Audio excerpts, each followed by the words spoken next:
kiek vaikas, dukra, gali pykti ant savo mamos? Kodėl tu gali ant manęs pykt, jeigu aš tau duodu viską? Kas čia? Nu, kad ir kiek tau žmogus kažką sakys ir kiek tu galbūt bandysi jo klausyti, nu, tu vis tiek geriausiai išmoksi iš savo pačių patirčių. Kodėl tu viską tiek daug lygini ir labai lygini su manim? Gal tu turi instrukciją? Labas, aš Jurga, Uma, Upės merginų ir mamų akademijos mama. Ir čia šiandieną su manimi sėdi nuostabi moteris ir fantastiška mergina. Rasa, kas tu? Oi. Be to, kad esu moteris, akivaizdu, esu ir ilgametė Vatansų stovyklų vadovė, taip pat Uma mentorė, mama. Nesitikėjau. Ir tiek turbūt. Aš esu Ginevė, aš esu labai nuostabios mamos dukra, šių dar irgi labai nuostabių moteriškių, let's phrase it like that, stovyklų dalyvė. Ir labai... Ginevė, tu mūsų negirk, tu pasakyk, kiek tau metų? 16. Man 16 metų. Kiek smarkiai tavo mama yra vyresnė už tave? Times 4, I guess. Jai 45. Tai kiek už tave vyresnė? Daug. Gerai. Tu manęs prašai, tu manęs prašai neklausti, kokie tu būni įsimylėjus. Žinai ką, paklauskim Rasos. Rasa, kokie tu būni įsimylėjus? Ir taip iškart prie tokių klausimų, ar ne? Kokia aš būnu įsimylėjus? Na, visų pirma, aš būnu labai laiminga. Ir labai noriu tą laimę plačiai dalintis ne tik su žmogum, kurį myliu, bet ir su visais kitais, kurie yra greta. Būnu pilna jėgų, pilna energijos, pilna vilčių, svajonių, noro kažką sukurti kartu su mylimu žmogum. Na, turbūt tokia būnu. Gerai. O Ginevė, kad geriau tave pažintų, tie, kurie tavęs klauso, kaip tu pyksti? Kaip aš pykstu? Stipriai. Labai priklauso, nuo ko aš pykstu ir ant ko. Jeigu tai būna ant mamos, tai tas pykimas jis būna apmažintas smarkiai, nes vis tiek yra tas šiokios tokios ribos, iki kiek tu gali pykti ant mamos ir ant tėvų. Dieve, kaip įdomu, o iki kiek gali pykti ant savo mamos? Ne, padarykim taip, žiūrėk, kadangi čia yra labai asmeniška, tai kalbėkim ne apie tavo mamą. Mes visos pažįstam daugybę mamų. Tavo draugių mamų, kaimynių, filmuose įvairiausių mamų, mes irgi matom. Tai kalbėk ne apie savo mamą. Kiek vaikas, dukra, gali pykti ant savo mamos? Aš manau, visiems labai skirtingai, nes visi turi labai asmeninės savo ribas. Ir kai tai yra, vaikai dažniausiai žino limitus savo tėvų, bent jau kai kurie ne. Tai kai kurių mamos supranta, kad tai yra labai natūralus dalykas ir jos kaip pyksta ant savo vaikų ir supranta, kai ir vaikai pyksta ant jų. Ir toksai gaunasi galbūt šiek tiek platesnis spektras to viso pykimuose. Bet kai kur būna tokios, kaip čia pasakius, mažesnės ribos, bent jau tėvų, ir jie įsivaizduoja, kad vaikas negali ant jų pykti. Ir tas prasme, labai dažnai taip galvojama, kad kodėl tu gali ant manęs pykti, jeigu aš tau duodu viską. Tai čia, žinoma, ne visur būna, bet būna tokių mamų, kurios taip įsivaizduoja. Ir tada tie vaikai gali jaustis, kad jie vis tik tai negali pykti. Ir net jeigu jie pyksta, jie to nepasako savo tėvams ir jie tiesiog užtyla ir apie tai nekalba, kas po to gali turėti sudaryti labai daug naujų konfliktų, nes kuo daugiau vaikas nepasisako savo mamai ar ne mamai, arba bendrai tiesiog neišsako tą, ko jis galvoja, tuo daugiau visko susirenka į vieną dalyką, mano nuomonė. Ir tada tiesiog, kai tas konfliktas sprogs, jisai bus trigubai didesnis. O kiek aš pykstu, tai tiesą pasakius, aš pykstu iki tol, kol aš gaunu tą žvilgsnį, tą vieną žvilgsnį, kuris tau sako, užtenka. Tai čia mano. Tai tave galima stabdyti žvilgsniu. Ja. Labai lengvai. Žiūrėkit, aš noriu padaryti eksperimentą, nes šios dienos tema yra susikalbėjimas. Mamų ir dukrų susikalbėjimas. Aš noriu Rasai duoti kortelę. Ant šitos kortelės yra žodis. Gal gali paaiškinti, ką jis reiškia? O Dieve, o jeigu aš nežinau, ką jis reiškia. Aš spėjau, kad tai yra kažkokia graiko abėcėlės raidė. Aha. Gal gali parodyti, kas tam parašyta? Kas čia? Tiesą pasakius, aš nežinau, ar aš pati gerai išversiu, kas čia parašyta, bet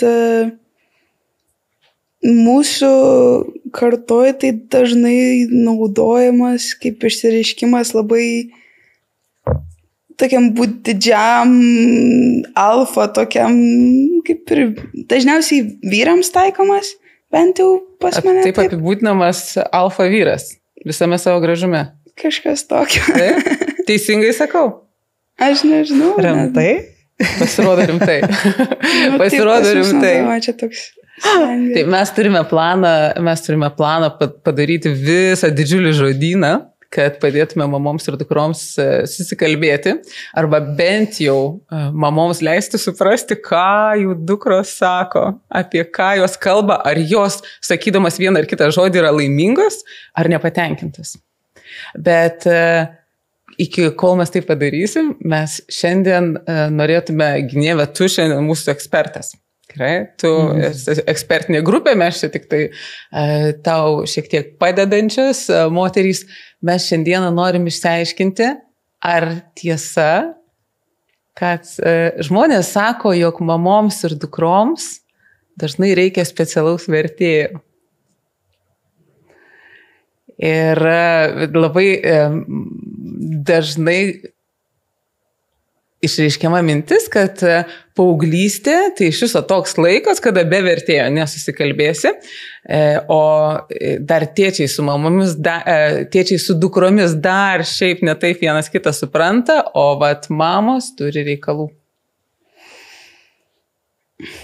Aš nemanau, kad tos vertėjas visą laiką turi būti tenai, nes vienas kitas žmogus supranta vienas kitą, kai jie nori tai padaryti. Tai jeigu mama arba dukra yra įsitikinus, kad tik tai yra tik tai taip ir anaip, tai jie ir niekada turbūt ir neišklausys, arba bent jau pilnai negirdėjęs, ką bando pasakyti kitas žmogus. Žinoma, visos mamos kažkada jų gyvenime buvo toj pačioj, ne toj pačioj, bet bent jau panašiose situacijose, kur yra dabar jų dukros, todėl jos galvoja, kad jos vis tik tai viską labai puikiai supranta ir žino, ką daryti ir kaip padėti ir kaip padaryti. Ir kadangi jos tai galvoja, kad jos šiek žino geriau, kas labai gali būti, bet taip pat gali būti, kad tų vaikų situacijos, arba bent jau jų jausmai, ar jų kitas gyvenimiškas kontekstas, ta prasme, ta situacija gali labai pakeisti, arba bent jau to vaiko jausmus gali labai pakeisti. Ir tas vaikas arba dukra galvos, kad ta mama vis tik tai, jinai sako nesąmonės, nes tai yra ne taip, kaip jinai jaučiasi, arba kaip jinai galvoja, o mama bus įsitikinus, kad tai yra vis tik tai taip, kaip jinai sako. Tai kaip yra? Nes aš, žinai, jaučiu, kaip kaista mano skruostai ir tokį jaučiu akmenų krušai mano daržą, nes aš labai dažnai sakau tuos dalykus, kuriuos tu dabar mini. Ir galvoju, kad žinau, kaip mano dukros jaučiasi ir turėtų jaustis paauglystėje. Ar tikrai, Rasa, ar tikrai mamos žino geriau? Žinai, man taip įdomu, tu dabar sakai, kad tau kaista žandai, nes tu tarsi jauti akmenys į mane lekiant, o aš suvokiu, kad aš sėdžiu ir paauglės pozicijai. Gal dėl to, kad aš dukters neturiu. Ir man tai viskas taip artima ir taip, ta prasme, labai rezonuoja, ką sako. Ir aš galvoju, iš tikrųjų, aš suvokiu labai gerai, kad mamos mes norime savo vaikus maksimaliai apsaugoti, ar ne, nuo dalykų, kurie gali nutikti gyvenime, nes tikrai galbūt mes tas situacijas esam patyrę. Iš kitos pusės aš suvokiu, kad tai kaip tada joms susirinkti patirtis. Jeigu mes visą laiką eisim ir pakreipinėsim tik siaurų takelių, neleidžiant, ta prasme, patirti, truputėlį nusvilti turbūt ir nagus karts nuo karto. Kaip rasti tą teisingą tokią poziciją, kuri tenkintų ir vieną, ir kitą? Aš manau, labai būna dažnas dalykas, kad mamos nori apsaugoti savo dukras arba tų klaidų, kurios jos kažkada darė, arba tų klaidų, kurios galbūt bijo, kad jų dukros padarys, o dukros dažniausiai, arba tie patys vaikai dažniausiai apie tai negalvoja galbūt tiek daug ir tiesiog bando tai daryti ir mokintis iš savo klaidų, nes kad ir kiek tau žmogus kažką sakys ir kiek tu galbūt bandys jo klausyti, tu vis tiek geriausiai išmoksi iš savo pačių patirčių. Tai su labai daug dalykų tai galioja. Gerai, girdžiu, ką sakai. Tik tada, o koks galėtų būti patarimas mamai? Jeigu tau dabar, įsivaizduok, nuo tavęs priklauso ateinančių 5 metų Lietuvos mamų elgesys. Ui, ne. 5 metus mamos elgsis taip, kaip tu pasakysi. Kokį patarimą duotum? Patarim? Mano gal tikriausiai didžiausias patarimas būtų bandykit padėti, bet bandykit dar labiau išgirsti, kai jums sako galbūt, kad tos pagalbos jau užtenka. Tai čia pagrindinis dalykas, taip sutrumpintai. Gerai, labai gerai. Išplėskim. Gerai. Išplėskim, nes mes pradėjom tarsi kalbėti apie vertėjus ir dabar tu sakai, kad mama turėtų išgirsti, kai dukra sako, kad jai pagalbos jau pakanka. Kodėl mama negirdi? Kurioje vietoje mamos ausis užsikemša? Rasa, tu žinai. Aš nujaučiu, kai būna labai labai baisu. Turbūt, pirmiausia, tada užsikemša jos ausis. Aš manau, kad taip galbūt atrodo mamoms dažniausiai, kai joms tai pasirodo labiausiai svarbu. O kas atrodo dukroms, kai tos ausis užsikimša, tai kad nebando tos mamos išgirsti, ką jos sako. Tai tas yra tas dalykas, nes abudu žmonės toje situacijoje gaunasi labai neišgirsti, nes jie jaučia, kad ta dukra nesuprato, ką ta mama nori pasakyti ir kad ir mama visiškai nesuprato, ką dukra jai bando pasakyti ir nesuprato, kad jinai jai bando padėti. Nes labai priklausančiai taip pat nuo kaip mamos kalba, bet kai kurios ne visą laiką pasakius dukrai dalį sakinio, lėtsai, mamos pagalvoja, kad tai viskas, tai ir pasiema tą informaciją nepabaigta, neišbaigta, galbūt iki jos dar yra daug daugiau dalykų.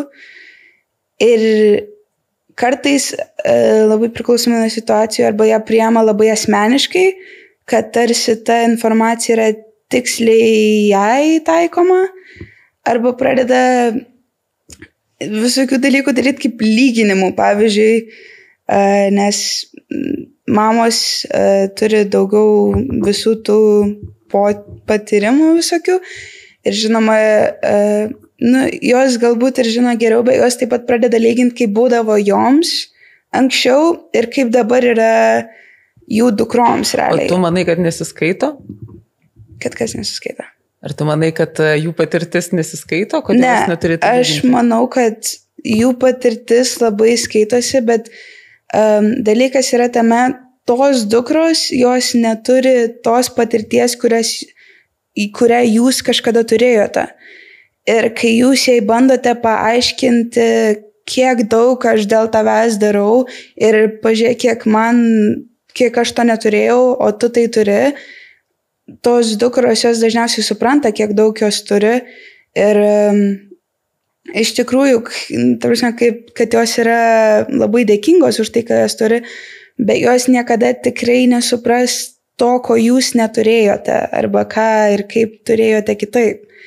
Tai tas yra dalykas, kad mama jausis, jog ta dukra jos nevertina, ta prasme, visko, ko galbūt jinai daro dėl dukros, o dukra galvos, kad tai yra normalu, kad tai yra norma, nes jinai niekada neturėjo to kito pavyzdžio, kuris buvo kitoks ir kuris buvo arba mažesnis, arba per didelis tą, ką jai bando pasakyti mama, bet čia, žinoma, ne visada. Aš, žinai, dar klausiausi, galvoju, galbūt galima būtų atskirti, nes aš kaip mama suprantu, jog negaliu priekaištauti savo dukroms, kad jos nevertina drabužių. Kaip pavyzdys, ar ne? Jos turi kalnus, jos pameta, paskui jie atsiranda arba neatsiranda. Ir joms visiškai neįdomu, tai yra kašmyras, ne kašmyras, jos tiesiog apsirengia ir eina, ar ne? Ir aš žinau, ką reiškia man turėti džinsus, kai aš buvau 11 metų. Aš vienintelė Panevėžyje turėjau šviesius džinsus, kurie buvo ne šiaip garinti pas močiutę bliūdę, ne? Jie buvo tikri iš Vokietijos parvežti džinsai. Aš žinau, ką reiškia eiti su tokiais džinsais, kai tai stabdo žmonės ir siūlosi juos nupirkti čia pat vietoje, va čia pat. Ir aš suprantu, kad aš iš savo dukrų negaliu reikalauti vertinti daiktų taip, kaip aš juos vertinau, nes aš jų neturėjau, jos turi ir jos niekaip nėra atsakingos už tai, kad gyvena pertekliaus amžiai. Kita vertus, kai kalbam apie tas patirtis, kurios nebūtinai yra skanios ir yra ne apie turėjimą ir ne apie maistą, ne apie galimybę mokytis, bet apie galimybę susimauti, žiauriai susimauti šitam gyvenime. Kaip tada? Kiek mama iš tikrųjų gali ateiti ir kištis? Ir aš labai norėsiu išgirsti atsakymą, galbūt tu turi sprendimą, kaip jūs išsisprendėt su mama, jeigu išsisprendėt. Ką tu darai, kad iš tikrųjų tave išklausytų iki galo? Čia toks dalykas gaunasi labai slidus, nes asmeniškai pas mūsų mama viskas labai priklauso nuo mūsų abiejų nuotaikų ir jeigu mes to argumento ar to pokalbio pradžioj jau nusiteikėm kokią nors stipresnę temą, kad jau čia vienas į kitą, antras į labai vieną į kitą varom ir tik tai bandom savo nuomonę pasakyti ir kadangi mums tiek daug rūpi, kad mama išgirstų, kad mane išgirstų mama, tai per tą laiką aš neišgirstu jos ir pas ją lygiai tas pats dalykas gaunasi. Tai tas pas mus taip išsisprendžia nebent labai retai tiesiai pasakius, nes aš gaunu drąsos pasakyti, mama, ar tu gali dabar paklausyti, ką aš sakau, bet mano asmeninėje situacijoje tai dažniausiai būna, kad jinai bando tai padaryti, bet jai to nepavyksta ir kartais būna visai.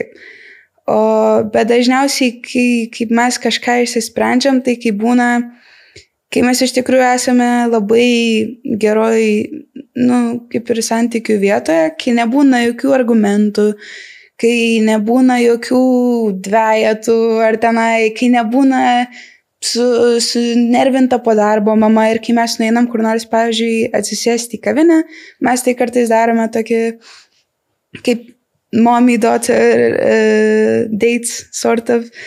Tai dažniausiai tada ir būna tie geriausi kalbėjimai, kai gali šiek tiek atviriau pakalbėti su ją ir ramiai, žinai, kad jinai ramiai reaguos ir tu galėsi ramiai sakyti. Nes tie konfliktai, kurie įvyksta 12:01 ir tęsiasi iki 3 nakties, jie niekada nepasibaigs gerai, nes bus ir vaikas bus pavargęs nuo draugų, nuo mokyklos, nuo bet ko, ir tėvai turės be galo daug ir streso, ir irgi bus tas pats nuovargis.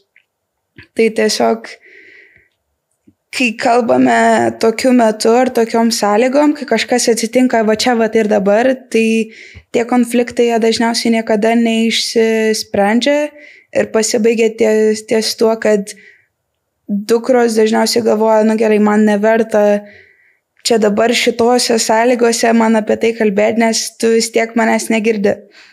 Mamos jaučiasi taip pat, bet jūs vis dar bando kalbėti, o dukros jau ties tuo metu jau jos galvoja, gerai, man jau užtenka. Ir tada ties ko dažniausiai bent jau pas mane pasibaigia, tai kad sakau, žinoma, taip gerai, mama, okei, gerai. Ir ties to pasibaigia, nes jau būni pavargęs ir nuo to kalbėjimo, ir nuo to bandymo save paaiškinti ar įrodyti. Ir jis tiesiog pasidaro toks, man jau užtenka, man jau gerai. Tai mano atveju tas ramiausias pasikalbėjimas, kur nors kartais gerai būti viešumo, nes tada tokie yra biški važiukai stabdžiai, kur galima kalbėti ar rėkti ar visokių tokių dalykų. Tai jo, pas mane yra taip. Ar aš teisingai suprantu, kad konfliktus reikia spręsti tada, kai nesipyksti? Ir būtinai viešoje vietoje? Nebūtinai viešoje, bet jo, konfliktus geriausiai yra spręsti tada, kada nesipyksti, nes tada visų pirma, tu gali šiek tiek savo susidėlioti ir suprasti, apie ką tu nori kalbėti, o ne tiesiog sakyti jau viską, kas tau kyla mintyse, nes tu tuo momentu tai yra be galo daug dalykų, ta prasme, tas netinka, to nepadarai, tu to nepadarai, o tu to nepadarai. Tai geriausias, manau, momentas spręsti konfliktus yra jo, kai esi nusiraminęs ir kai viskas yra gerai. Aš žinau, kad mes šiandien kalbam apie mamų ir dukrų santykius, bet aš šiandien savo paauglio sūnaus klausiau, sakau, kokį vieną dalyką mes galėtume pakeisti, kad tau su mumis gyventi būtų įdomiau, smagiau, lengviau. Ir jis visiškai nesusimastęs, atsisuko, sako, galėtume sutrumpinti moralus iki 5 minučių. Tai kokio ilgio moralą tu esi pasiruošęs išklausyti? Yra labai didelis skirtumas ties tuo, ką aš esu pasiruošus išklausyti ir ką tenka išklausyti. Aš dažniausiai girdžiu viską galbūt geriausiai, kai tai būna... Šiaip visų pirma, aš girdžiu viską geriausiai, kai tai būna pasakyta ramiai. Nes kai ant tave žmogus rėkia arba kelia toną, tu jau toksai... Kodėl tu ant manęs, kodėl tu su manim taip kalbi, kodėl tu su manim taip elgiesi. Čia turbūt ne tik su mamomis, su bet kuo. Čia su bet kuo. Prasme, jo. Ir kai man pradeda kelt toną ir jau apie kažką sako, ką aš tik tai blogai padariau ir tenai dar kažkas, tai dažniausiai būna toks nedidelis, ta prasme, toksai nenoriu aš dabar tavęs klausyti. Ir kai tu nenori klausyti žmogaus, tu niekada ir neišgirsi, ką tau bando pasakyti. Ir tie moralai Nu, jie gausis šunį ant velnio, velnio ant šunį, nebeatsimenu. Šunį ant odegos. Šunį ant odegos, jo. Ir aš esu išklausius moralų tenai gal valandinių, jeigu nedaugiau ir vienu žodžiu, bet... Ar ką nors prisimeni iš jų? Iš specifinių moralų? Iš tų valandinių. Iš tų valandinių. Dažniausiai išsijungia tas klausimo mygtukas, kai visą kaltę pradeda ant tavęs. Žinoma, labai priklauso, koks tai moralas. Jeigu tai yra moralas apie galbūt pažymus arba kažką tokio, tai, tai yra mano atsakomybė ir aš suprantu, kad tai priklauso nuo manęs, bet jeigu yra koks nors dalykas apie galbūt kaip aš kažkur kažką pasakiau, kai neturėjau, ir tau sako, kodėl tu tai pasakei, atrodo toks jausmas, kad kodėl aš to negalėjau pasakyti ir pasidaro labai daug klausimų, kurie susidaro, bet mamos juos niekada neatsako. Dažniausiai ir kai tu net nesupranti galbūt, kad tu tiksliai blogai padarėjai ir vis tiek ant tavęs toliau sako, kad kaip tu tai ir tai padarėjai, tu galvoji, ar aš tikrai, ta prasme, ar tą, ką aš padariau, yra tikrai tai blogai ir tokia didelė tragedija, nes kartais dažniausiai mamos ir dukros turi labai didelį skirtumą, kiek kažkas joms yra svarbu ir tas, kas būna mamom kartais labai svarbu, o dukroms tai atrodo, kad tai yra svarbu, aš tai suprantu, bet tai nėra tiek didelis dalykas, tada dukroms pasidaro labai, tai kodėl tu jį darai tokių didelių dalykų, ta prasme, kodėl tu tiek perdedi. Ir kai pasirodo taip, kad labai daug perdedi ir tu nebesutinki su mamos nuomonė, tada dažniausiai pasidaro, gerai, tu kalbėk, o aš pasėdėsiu čia. Tai toks gaunasi dalykas. Gerai. Ja. Žiūrėkit. Diena su galu, podcastas beje irgi. Tai aš galvoju, kad jeigu tu visgi galėtum duoti tą vieną tokį rimtą, solidų patarimą mamoms, duok mums instrukciją, kaip mums elgtis su paauglėmis, merginomis, kaip mums elgtis su 16 metų gynėve, kad jai gyventi su mumis būtų truputį lengviau. Būtent mamoms? Mhm. Nebent turi vieną gerą tėčią.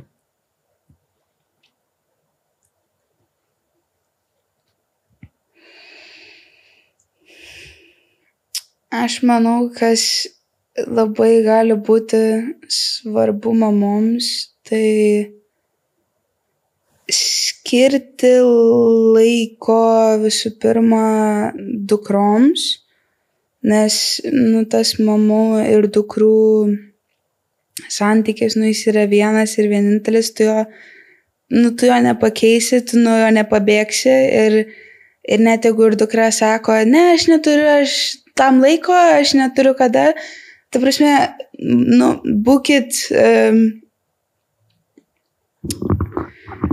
būkit kantros, nes galit kantrybę prarasti greitai, bet nepasiduokit lengvai, bandyt to laiko praleisti galbūt su dukrom, nes tos mamos, kurios neturi tam tikro laiko praleisti su dukrom, jos tiesiog nutolsta labai ir kai jau nutolsta, tada viskas eina tik tai kuo blogyn. Ir dukros priklausomai nuo jų užsiėmimų, nuo jų gyvenimo, nuo visko, nuo jų charakterio, jos galbūt sakys, kad ne, aš negaliu, ne, aš nenoriu, arba ne, aš turiu tą daryti. Tai tiesiog kantrai palaukit, kai vis tik tai jos galės ir vis pasiūlykit taip vis dažniau ir dažniau ir galbūt bus, gerai, galbūt bus žinoma gerai, tai kai tas bus ir kai eisit, ta prasme, kur nors, ar darysit kažką kartu, tas santykis, jisai šiek tiek sustiprės, tada atsiras ir didesnis noras suprasti vienas kitą ir išklausyti vienas kito šiek tiek. Ir tada tiesiog, viskas nors truputį pagerės ir jūsų santykiai net pagilės. Iš esmės. Ir dukra jumis pradės tikriausiai labiau pasitikėti, kas labai gali būti, arba bent jau žinoti, kad tą, ką jinai jums pasakys, kad jinai bent jau nebijos to jums pasakyti ir žinos, kad jūs bent jau bandote ir stengiate suprasti. Tai va taip kažkaip.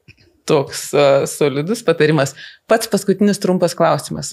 Rasa, Ginevė, jeigu jūs galėtumėte gauti mamų dukrų vertėją 1 valandai, kokia tema rinktumėtės kalbėti su mamomis?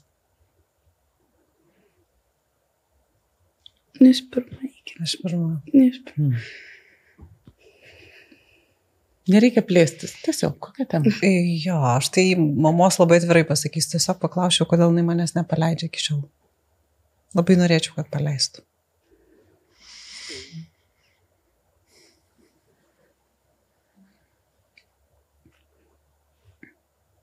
Tiesą beveik, nežinau, man reiktų ilgiau pagalvoti.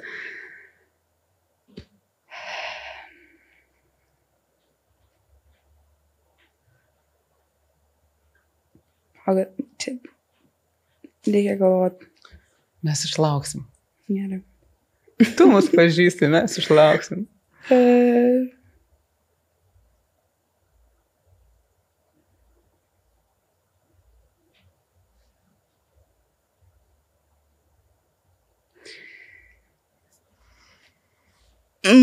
Mano asmeniniu variantu tikriausiai būtų,